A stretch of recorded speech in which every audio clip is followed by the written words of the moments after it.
L'assassin de la CIA qui a tué Bob Marley a avoué le meurtre sur son lit de mort, selon des affirmations scandaleuses faites en ligne.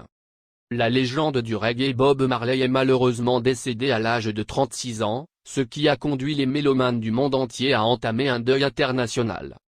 La vie et la carrière de l'icône jamaïcaine ont été écourtées après 4 ans de lutte contre le cancer.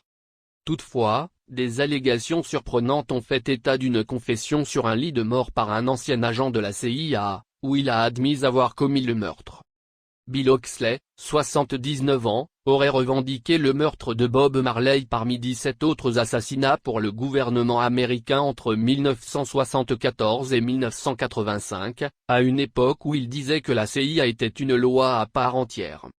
Oxley, qui aurait travaillé comme agent de la CIA pendant 29 ans, est présumé avoir dit qu'il a souvent été utilisé comme tueur à gages sur des cibles considérées comme représentant une menace pour les intérêts des États-Unis. Dans une prétendue interview largement diffusée en ligne, il a admis n'avoir aucun problème avec l'assassinat de Bob Marley parce que j'étais un patriote, je croyais en la CIA, et je n'ai pas remis en question la motivation de l'agence, j'ai toujours compris que parfois des sacrifices doivent être faits pour le plus grand bien.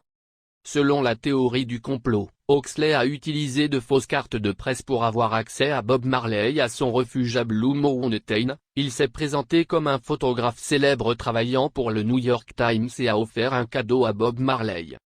Je lui ai donné une paire de Converse All-Star. Taille 10. Quand il a essayé la bonne chaussure, il a crié ouch. C'était terminé. Sa vie était finie juste là et puis. Le clou de la chaussure était contaminé par des virus, du cancer et des bactéries. S'il a percé sa peau, ce qu'il a fait, c'était bonne nuit princesse. Il y a eu une série d'assassinats très médiatisés de figures de la contre-culture aux États-Unis vers la fin des années 60, au début des années 70.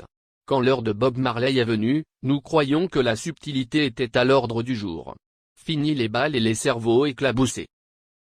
Monsieur Oxley dit qu'il est resté en contact étroit avec Marley pendant les dernières années de sa vie, assurant que les conseils médicaux qu'il a reçus à Paris, à Londres et aux États-Unis accéléreraient sa mort plutôt que la guérison. La dernière fois que j'ai vu Bob avant sa mort, il avait enlevé les dreadlocks, et son poids chutait comme une pierre, dit-il.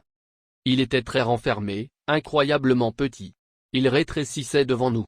Le cancer avait fait son travail. Bien que largement rejeté comme de la fiction, ce récit correspond aux conclusions des scientifiques britanniques en 2014,